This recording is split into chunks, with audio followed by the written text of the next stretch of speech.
Vlada na današnji seji kljub drugačni napovedi ni aktivirala sheme skrajšanega delovnega časa, na kar so jo pozvali v gospodarstvu, prav tako ni obravnavala seznama panog, v katerih naj bi se shema skrajšanega delovnika izvajala. Medtem so nekatera večja podjetja zaposlene že poslala na skrajšani delovni čas ali na čakanje.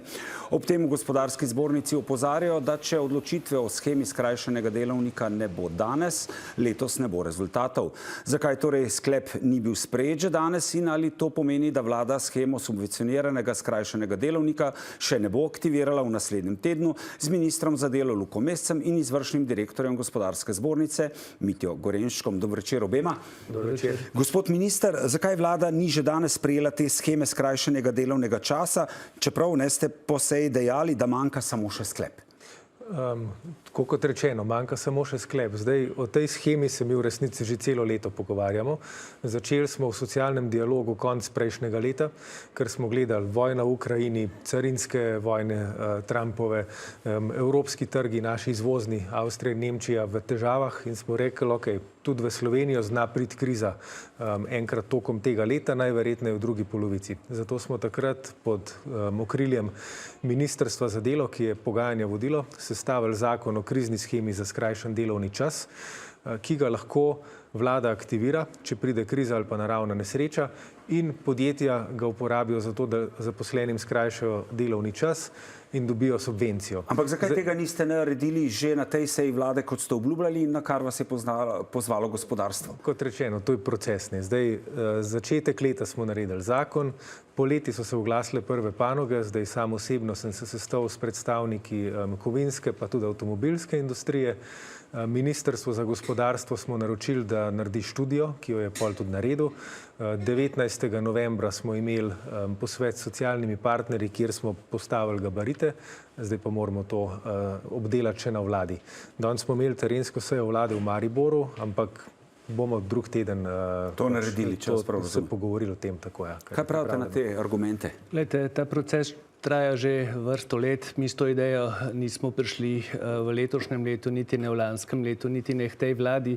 Mi smo v letošnjem letu realizirana. Ja, mi smo s to idejo prišli že pred covidno krizo, ker smo želeli imeti po vzoru Nemčije, Avstrije, Švice en tak sistemski zakon. Ker sistemskega zakona ni bilo, smo takrat sprejemali te krizne zakone in ker vidimo, da je bilo vsako leto krizno leto, je potem ta vlada le se odločila, da gre v ta sistemski zakon. To ji nalaga tudi obveza iz načrta za okrevanje in odpornost in to obvezo je v načrt za okrevanje in odpornost dala že prejšnja vlada. Zdaj, dejstvo je, da tukaj smo lepo sodelovali pri pripravi tega zakona, drugo dejstvo pa je tudi, da od sprejetja zakona, ki je začel veljati 14. julija, mislim, da v letošnjem letu pa do danes ta zadeva še ni bila aktivirana. Mi smo pozvali Ministrstvo za delo za aktivacijo, postopek je pa tak, da oni potem zaprosijo Ministrstvo za gospodarstvo in pa UMAR za podatke, kateri kažejo, katere dejavnosti so dejansko v krizi. To so tudi pripravili, pri tem smo in gospodarska zbornica tudi pomagali in identificirali smo 6 glavnih dejavnosti. Katere so to? To so proizvodnja avtomobilov, proizvodnja drugih vozil, proizvodnja pijač, proizvodnja tekstilnih izdelkov, zdaj na pamet vseh ne vem. To je bil prvi nabor, potem smo pa imeli ta posvet 19. novembra na Ministrstvu za delo, kjer smo šli pa še pod dejavnosti pogledati, kaj ti presenetilo nas je, da nekaterih dejavnosti ni bilo med temi kriznimi dejavnosti. Kot so recimo? Tukaj smo potem identificirali, da je v krizi tudi papirna industrija, proizvodnja papirja, proizvodnja stekla, proizvodnja jekla in te dejavnosti, 8 poddejavnosti smo dodali temu seznamu, tako da skupni nabor je 14 dejavnosti in poddejavnosti, ki naj bi bile danes na vladi in o katerih naj bi vlada razpravljala oziroma pričakovanje naše je bilo, da bi jih kar potrdila. Mi bi radi ujeli še december mesec. Zdaj, če danes tega sklepa ni bilo, se bojim, da smo december december zamudili. Veste, da december je tradicionalno krajši, naročil je manj, delovnih tednov so 3 samo, tako da meni je zelo žal, da tega danes na vladi ni bilo, te volje. Je december zamujen? Glejte, najprej je treba tako, jaz razumem stališče gospodarskih zbornic, da bi rade shemo čim prej. Sej tudi od začetka leta, ko smo zakon sprejeli, se o tem pogovarjamo, kdaj bo aktivirana. Mi seveda pač na državni ravni moramo tudi gledati, da mora situacija, gospodarska situacija to upravičevati. Aktivacija sheme bo stala. To bo stalo nekaj 10 milijonov evrov. Naše preliminarne ocene so, da lahko v obsegu, kakršnem se zdaj pogovarjamo, stane nekje med 14 pa 86 milijonov. In dokler pač nimamo zelo jasnih indicov na trgu, da imamo res krizno situacijo, da se število brezposelnih povečuje, da podjetja sama prehajajo na skrajšan delovnik, to zdaj prehajajo, ampak prej pa niso. In zdaj pa treba zelo natančno pogledati, katere panoge so upravičene do tega. Ampak če jaz prav razumem, je ta seznam že narejen, se vi strinjate z njim? S socialnimi partnerji smo ta seznam izdelali. Končni sklep pa mora sprejeti vlada, kar pomeni, da moramo tudi druge resorje, predvsem tudi Ministrstvo za finance v ta pogovor vključiti.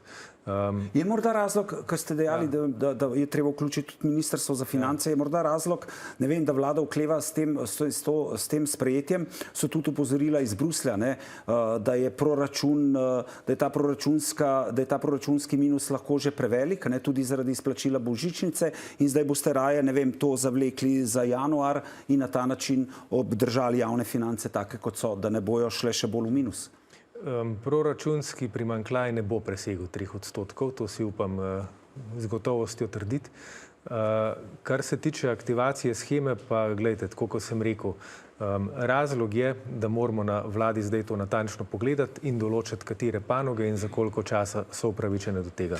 To je razlog. Verjamem, da se država boji dodatnih stroškov. Dejstvo pa je, da ta shema je v korist tako delodajalcem kot državi. Kajti mnoga podjetja so se odločila pač, da so razglasila ta skrajšan delovni čas na svoje stroške, nekatera so pa že začela odpuščati. In odpuščanje je gotovo za državo dražje, kot pa sofinansiranje čakanja na delo. Zato verjamem, da bo država prej ali prej slej spoznala, da se izplača to shemo čim prej aktivirati. V prvi polovici leta smo izgubili 6000 delovnih mest v gospodarstvu, zdaj ti se na srečo niso znašli na trgu dela, to pomeni med brezposelnimi, ta delovna mesta so se nam odselila v tujino, počasi pa se bojim, da se bo tudi brezposelnost začela povečevati in gotovo je brezposeln delavec za državo dražji kot pa subvencija delnega čakanja na delo. Kaj pravite na te argumente? S tem se absolutno strinjam. To je bila tudi, kako bi rekel, to je bil namen tega zakona, da ko pride kriza, mi podjetjem omogočimo preživetje, delavcem, da obdržijo svoje službe in da ne prehajajo med brezposelne. Zato smo to krizo vzpostavili. Zdaj smo pa, kot rečeno, celo leto v bistvu skrbno opazovali gospodarsko situacijo, se tudi večkrat posvetovali z Umarjem in Ministrstvom za finance in Ministrstvom za gospodarstvo, kdaj aktivirati. Jaz sem tudi prepričan, da je zdaj pravi čas za aktivirati, ker zdaj krizo vidimo. Jaz poznam kar nekaj podjetij, ki že prehajajo na skrajšan delovni čas. Je pa treba, še enkrat ponavljam, zelo skrbno vsako od teh panog preučiti in se odločiti, katere in za koliko časa naj bodo upravičene do uporabe te sheme. Glejte, moje mnenje je, da ta prevelika skrbnost je odveč. Dejstvo je, da zakon ima svoje varovalke, da se pogovarjamo o dejavnostih, katere naj bi bile upravičene do sheme, znotraj dejavnosti pa se bomo pogovarjali o posameznih podjetij. Če podjetja ne bojo zadostila kriterijem, ki jih narekuje zakon, tako ne bojo zaprosila in ne bojo upravičena do teh sredstev in mislim, da zakon onemogoča zlorabe. Tako da ta bojazen, da bi bila katera dejavnost več na spisku, da je odveč.